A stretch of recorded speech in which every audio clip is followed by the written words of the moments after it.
people better? Well, that's a good one because here's the deal. I was growing up, my mother was a Sunday school teacher, and she raised us to believe that God blesses you to become a blessing. What motivates me to help people is this. See, it's two things I learned. Your career is what you paid for. Your calling is what you made for. I'm just answering the calling side of it. It's my job to share with y'all how to make it. Because see, if somebody that look like you don't tell you how to make it, when you hit them obstacles, you're not going to understand. So it's my obligation to tell young men such as yourself, see, if you black or brown, it's the same thing. You understand? Don't get this thing twisted. Don't sit on this side of the room, put them on that side of the room. You're in the same boat, partner. I got news for you. This game out here is the same. And there are some things that you're going to have to know in addition to what everybody else knows to come through this thing. And don't get fooled by that, because it is. Because you don't know who's sitting across the table from you that's in the hiring process. So what I'm trying to tell y'all is you can't give a person a reason not to hire you. It can't be because of your haircut. You can't give them that reason not to hire you. It can't be because you don't have the credentials. You can't give them that. They already need a reason not to hire you. Affirmative action is over. They ain't got to hire you because you black or brown. They fixed that Tea Party alive and well, man.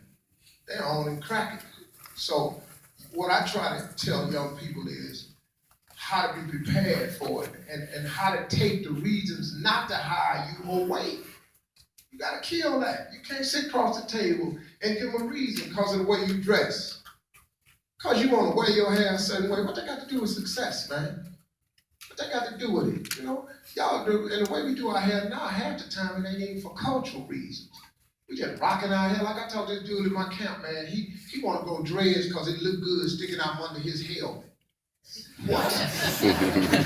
What about when you ain't got your helmet on? See, I want you to check out something. You look at ESPN and you look at these brothers that get these commentating jobs. They have to pull their hair back and put it in a tie, and they have to face straight because the TV people ain't trying to understand that. The only people that get endorsement contracts with hair all down on their shoulders is Subway. Madison Avenue ain't got no room for you. Sorry. So you ask Steve to come talk, here comes Steve now. I'm telling you the money side of the game, and it ain't the white man's game, it's the only game. This about paper. If you're trying to get your paper, then you got to do the things that set you in a position to get the paper. You want money, you got to do what money people do. You ain't no billboards with hair down here. They're not putting you on their billboard representing their company. They're not hiring you. You ain't finna be no doctor. You ain't all this ain't finna drop in nobody's mouth while you working on their teeth. You know what I'm saying? You can go ahead and think you're gonna change the rules if you want to, but it's not going to happen. I'm sorry, man. Listen to me. I tell my cats in my camp all the time. Get ready for what you're trying to be. Get through this phase with your hair, with your pants hanging down. Nobody hire you like that.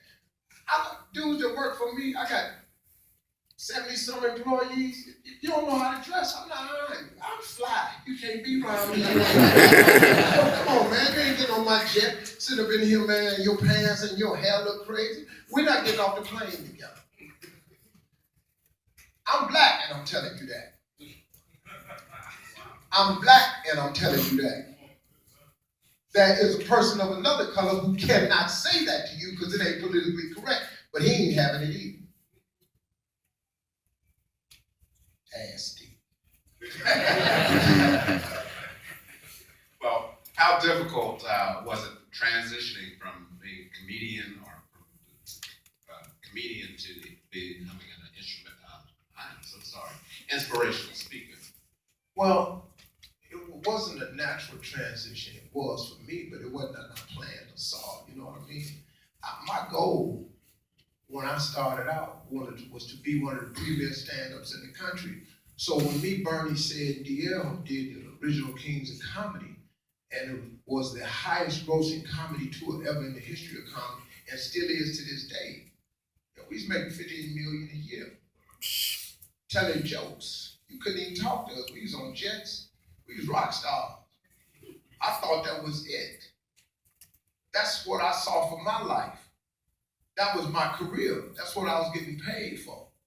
But now God had a different plan for me. God had a calling on me too.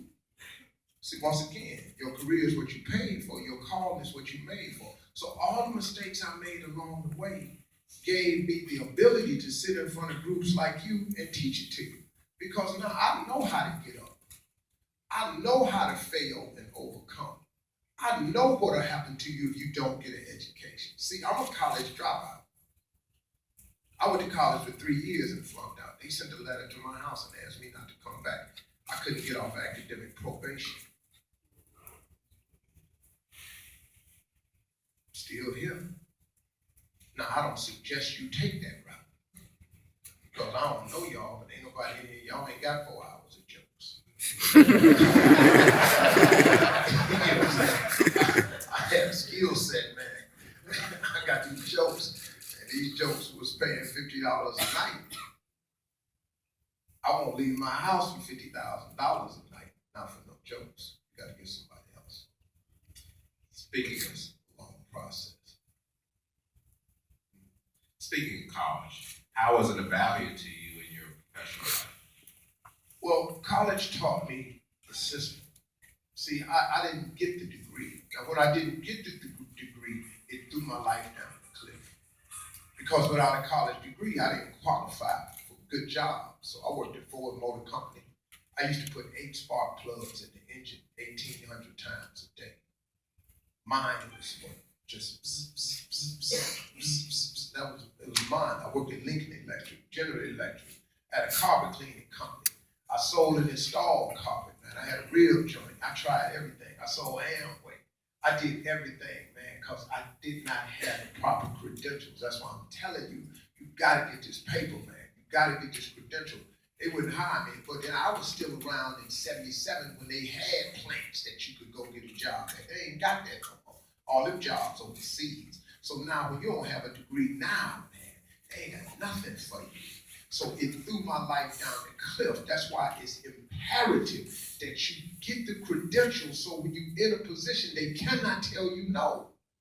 The only person I'm not talking to, unless you got 4 hours of jokes, stay in school and get that piece of paper. So you have what it takes to move to the next level. It's critical for y'all. Society has changed now, young brothers. Listen to me. It didn't change. You can't go get a job with your daddy down at the factory no more. It's out. You got to be bright. Y'all see, y'all got these ties on today. That's how the game works. That's the game.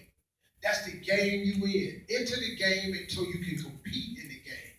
Be bright. You're taking a wonderful step getting this education. But it's critical that you finish this journey, man. Because if you don't, look, man, I ended up living in a car for 3 years behind that.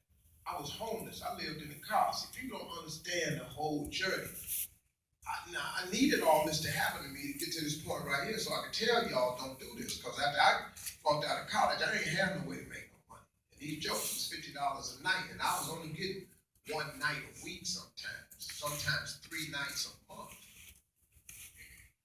The first year, man, I made $3,000 in comedy. $3,000, that's no education. I don't know if you can do that. So that's why I think that education for you all is critical. Because listen, man, the people who make the real money in this country, they ain't in front of the camera. You think the dude that owned the Cavaliers, you think he paid LeBron more than he made? Let me tell you something, man. I got some great employees, man. I got some cats that's powerhouses with degrees from business colleges and everything. I pay them good money. I'm not going to pay them more than I get. That's not happening. See, the real money, man, is behind the scenes. The creators, the businessmen, the shakers and movers. Don't get twisted by this thing right here. Don't let the lure of the camera and everybody want to be a rapper and a producer. You can't even make money at rap no more. Producers don't make money no more because they steal y'all's music. They download it for free, so now you can't even make money in that. So what else you got? Get this education, man. The game to change. Y'all the technology, y'all so good at technology now, y'all have stolen each other's livelihood. So y'all smooth. Y'all smooth. Y'all real smooth. Y'all the new generation of stupid ass people.